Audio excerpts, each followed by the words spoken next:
Welcome to The Explainer. Okay, today we are diving headfirst into an absolutely wild true crime mystery. We're going to break down how the US government managed to accidentally pay an absolute fortune to employees who, well, literally did not exist. I mean, it sounds like a movie script, right? But this is a very real-world story about system failures, sheer panic, and a ridiculously bold inside job. Let's just start by dropping this massive number right out of the gate. $14 million. That is the staggering amount of taxpayer money that was just quietly siphoned away during a time of extreme national panic. Just let that sink in for a second. $14 million. So that naturally brings us to the multi-million-dollar question we're unpacking today. How exactly do you pay people who do not exist? How did over 1,000 completely invisible phantom workers manage to steal that kind of money right under the federal government's nose month after month?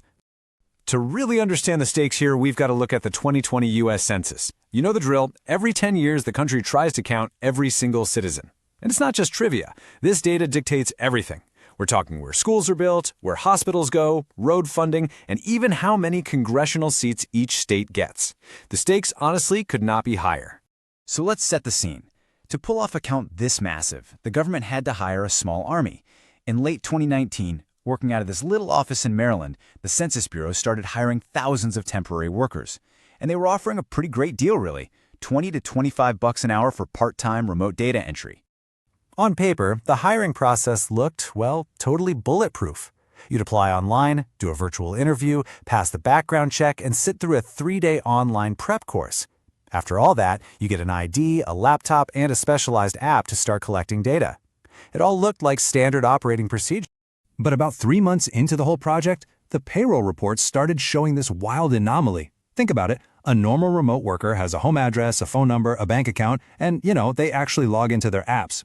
But suddenly, over 1,000 workers in the system had absolutely none of that. They were total ghosts. All the system had was a name and a social security number.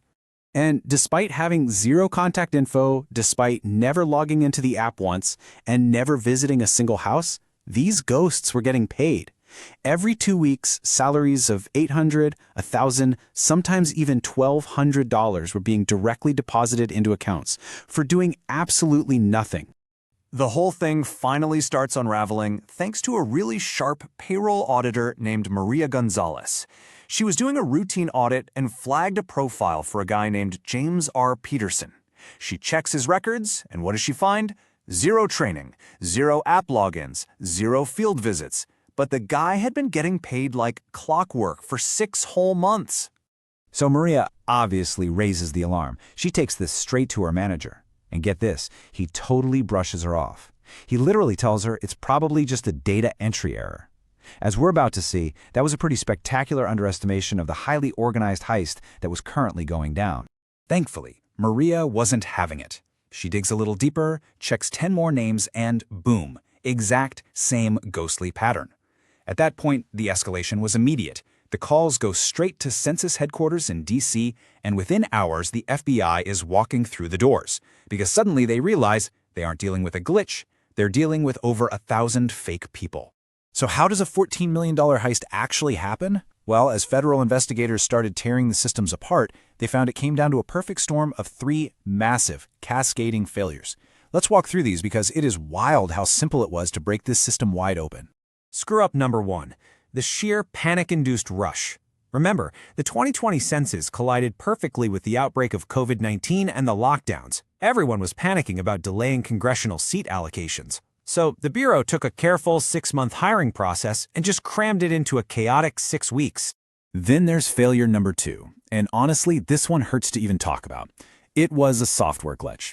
Because they were rushing, they deployed a brand new system to manage the workers and somehow left an auto-approve setting turned on, meaning if you typed in a social security number that existed in the database, the system just auto-activated them as worker. No human verification. None. But failure number 3 is where it gets truly sinister. When the FBI started tracing the IP addresses used to create all these phantom accounts, the trail didn't lead to some hacker in a basement. It led straight back inside the census office itself. This was an inside job by people who knew exactly where the blind spots were. It was basically a super efficient 4-step playbook. These insiders systematically took completely fake names and paired them with real Social Security numbers. The glitch auto-approved them, they funneled the paychecks into temporary mule accounts, and then quickly cashed out and closed the accounts before anybody could track the money. And it gets so absurd. When the FBI actually went out to physically verify the home addresses listed for these ghost workers, they'd be driving around looking for places like 1234 Oak Street, Baltimore, only to realize the street didn't even exist. Nobody had ever bothered to check a map. But the story takes a pretty dark turn when agents looked into a worker named Robert Lee. This profile had collected a full salary for 8 whole months. But when they ran his Social Security number, they found out it belonged to a toddler who tragically passed away back in 1978. The government was literally paying salaries to a deceased child. Eventually, of course, the house of cards collapses. The FBI sweeps in and arrests 4 key players, 2 actual census supervisors, an IT contractor, and 1 outside accomplice. When they were interrogated, they just came right out and admitted it. They figured the chaos of the pandemic would be the ultimate smokescreen and that everybody was just too busy to check the receipts. Fast forward to today, 2026. Those 4 are sitting in federal prison, serving anywhere from 3 to 7 years. But here's the kicker. Out of that entire $14 million stolen from taxpayers, only $2 million was ever actually recovered. The rest of it, gone. It just vanished.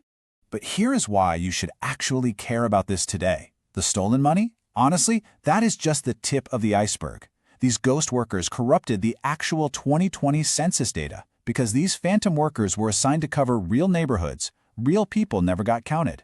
So today, there are cities out there getting less funding for roads and schools because their population numbers were artificially deflated by this scam. The fallout was, frankly, a disaster. During the congressional hearings, the mood in the room was incredibly heavy. The director of the Census Bureau basically just hung his head and admitted that this data corruption was the single biggest failure in the history of the agency. Which really brings us to the core lesson of this entire explainer. What actually happens when you strip away checks and balances? Well, the answer is pretty clear. When a massive institution panics, rushes its processes, and removes basic human oversight, the system gets eaten from the inside out by the exact people who know how to exploit it. It's literally mind-boggling. The world's largest economy, running one of its most important civic duties, left a single software toggle turned on because nobody took 2 minutes to verify a name. It cost taxpayers millions and completely warped national data for a decade. So I'm going to leave you with this to chew on. If a skipped verification step can hide an invisible workforce of thousands for months, what unseen glitches or overlooked default settings might be quietly draining resources in the systems you rely on every single day? Keep questioning the systems around you and